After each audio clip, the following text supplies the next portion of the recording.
ካብዛ ሓለፈ ራብዓይ ክፋል ግና ዘረባ ክጠፍእ ናደለየ በቃ ደሓን ንሱማ ይጽንሐልና ሳምሪ ክዕለኪ እንድየ ሕጂ ግና ክሓተኪ በለኒ እቲ እንታይ ክብለኒ ደልዩ ይኸውን ኢለ ደማ ብውሽጠይ ሕቶ ዝኾነ ነገራት ከይመላለስ ዳግማይ ሕቶ ወሰኸኒ ኣነ ደማ ሕራይ ሕተተኒ በልክዎ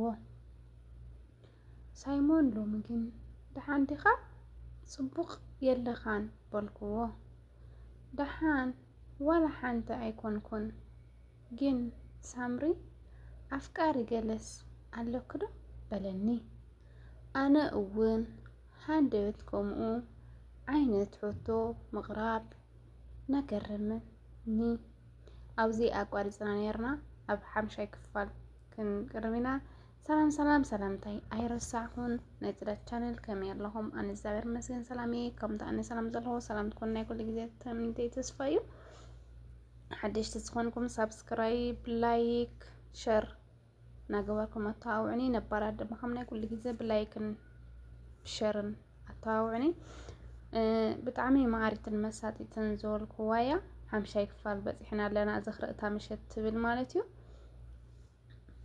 ናብ ሓምሻይ ክፋል ድማ ከብለኩም እየ ናብዚ ሓምሻይ ክፋል ከብለኩም እየ ሓቢርና ንከታተል እቲ ሕቶ ኣብ ትጽቢተይ ግዲ ዘይነበረ ሳይሞን ሓወይ ንምንታይ ደኣ ሓቲትካኒ ማለተይ ንምንታይ ክትፈልጥ ደሊካ በልክዎ ሳይሞን ደማ ሳምሪ ኢሂ መዕለሊ ክኾነና ኢለ እየ ሓቲተኪ ደስ ኣይበለክን ድዩ በለኒ ኣነ ደማ ደንገጽኩ ደንጊጸ ደማ ፈራሕኩ ኖ ሳይሞን ሓወይ ከምኡ ኣይኮንን ስለዘይተጸበኽዎ እየ በልክዎ ብውሽጠይ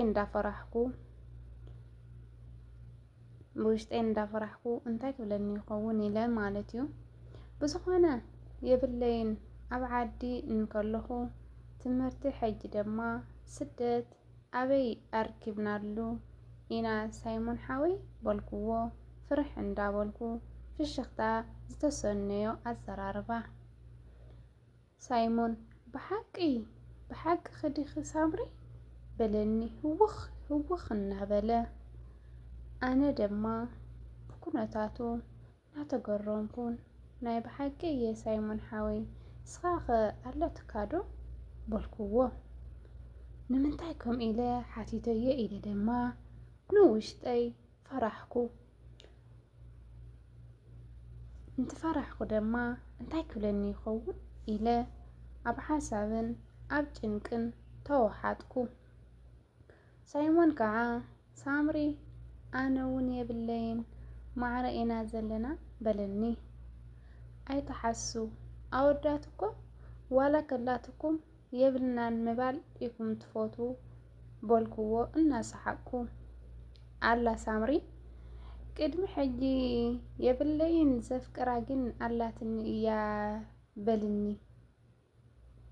ኣላ ሳምሪ ቅድሚ ሕጂስ የብለይን ዘፍቅራ ግን ኣላትኒ እያ በለኒ ኣነ ደማ ክንጽረለይ እንዳደለኩ ከመይ ማለት ንሳከ ተፍቅረካ ድያ በልክዎ ኖ ሳምሪዬ ንሳ ከም ዘፍቅራ ከማን ኣይትፈልጥን ኣይሓተትክዋን ንነዊሕ ግዜ እየ ኣፍቂረያን ተመንየያን ግን ደፊረ ክነግራ ኣይከኣልኩን በለኒ ኣታ ሳይሞን ሓዊ ንምንታይ እሞ ዘይትነግራ ካብ በይንኻ ብፍቕሪ ትሳቐ ንዓ ሓቲትካ ሓደ መልሲ ምርካብ ኣይሕሽን እንተኾይኑ ሕራይ ክትብለካ ትኸውን እታ ሳይሞን ሓወይ ስቕታ እኮ መፍትሒ ኣይኮነን በልክዎ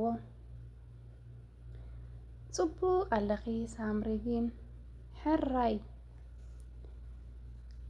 ኣለኺ ሳምሪ ግን ሕራይ ትብለኒ ዶ ይመስለኪ በለኒ ኣነ ከዓ እንታይ ከይትብሎ እያ ኢለ ብውሽጠይ እንድሕር ኣፍቂርዋ ንምንታይ ዘይሓታ ኢለ ብውሽጠይ ድማ እንታይ ከይትብለያ እሺ ክትብሎ ትኸውን እያ እሺ ክትብለካ እያ ኢለ ድክምልሰሉ ኢለ ብውሽጠይ እንዳተዛረብኩ ፀናሕኩ። ሳይሞን ሓወይ ሕጂ እውን ሓቲተኒ ኣታ ሳይሞን ሓወይ ኣፍቃሪ ገለ ዘይብላ እንተኾይና ደኣ ግድን ከዓምበር ንዓኻ ዝመስል ፈቃር ለባም ሰብኣይ ረኪባ ደኣ ሕራይ ክትብለካ እያ በልክዎ። እሱ ድማ ሱቕ ኢሉ ክሰምዐኒ ኣብ እዝነይ ኮይኑ ናተይ ዝተዛረብክዎ ዘረባታት ኣነ ዝነበርክዎ ኣነ ዝወደስክዎ ቃላት ክሰምዐኒ ጸጥ ኢሉ ሱቕ ኢሉ እናሰምዐኒ ጸንሐ። ኣነ ከዓ ናበይ ከይዱ ኢለ ኣለኻ ዶ ኢለ ዝትናገር ኣይ ኣለኹ እየ ኢሉ ይሰምዐኒ ጸንሐ። ኣነ ድማ ብውሽጠይ ካልእ ነገራት ሓሰብኩ። ንውሽጠይ ድማ ባዕለይ ክጠራጠር ጀመርኩ።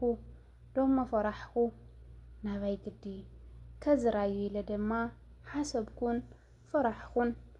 ባዕለይ ኩሉ ነገር እናተዛረብኩ ፈቃር ለባም ኢለ ብምንኣደይ እኮ ናበይ ግዲ ከዝራዩ ኢለ ብውሽጠይ ናፈራሕኩ ጸናሕኩ። ንጽቡቕን ልቦንኡን እናድነቅኩ ሳይሞን ኣፍቃሪ የብለን ሳምሪ በለኒ። ሳይሞን ኣፍቃሪ የብለይን ሳምሪ በለኒ። እሞ በቃ ንገራ ሳይሞን ሓወይ ግን ኣበይ ዓዲ እያ ዘላ ክትረኽባ ትኽእል ዲኩም በልኩ ትራኸቡ ትኽእሉ ዲኩም በልክዎ ብትሕት ድምፀይ ገይረ። ሳይሞን ድማ እወ ሳምራ ሓፍተይ ክንራኸብ ንኽእል ኢና በለኒ።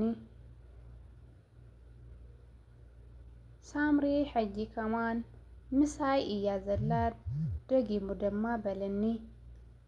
ኣነ ከዓ ኣብ ምንታይ ዓዲ ድዩኛ ኣበይ ድኻኒ ኻይለ ዘይሓተትክዎ እንታይ ደኣ ከምኡ ይብለኒ ኣሎ። ኣበይ ዓዲ ይኸኒ ኢለ ብውሽጠይ ድማ ካሓስብ ጸናሕኩ። ኣብዚ ኣነ ዘለኽዎ ድዩኛ ኢለ ድማ ብውሽጠይ እንዳሓሰብኩ ኩሉ ነገራት ክሰምዖ ጽን ኢለ ክሰምዖ ደለኹ። ኣነ ድማ ማለት ምሳይ ኣላ ኣበይ ኣላ ማለት እዩ በልክዎ። ሳይሞን መልሲ ከይሃበኒ ንውሕዳት ሰከንድታት ስቕ በለ። ኣነ ድማ ንምንታይ ስቕ ኢሉ ንምንታይ ዘይናገረኒ ንምንታይ ከመልሲ ዘይበኒ ኢለ ብውሽጠይ ሓሰብኩ። ዋህ ሳይሞን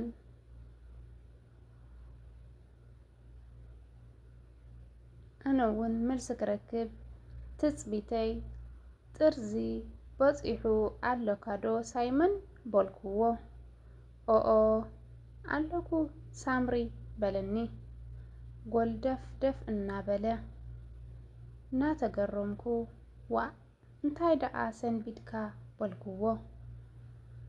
ሳይሞን በቃ ሳምሪተይ እታ ዘፍቅራ ዝብለኪ ዘለኹ ሰብ ንስኪኪ በለኒ።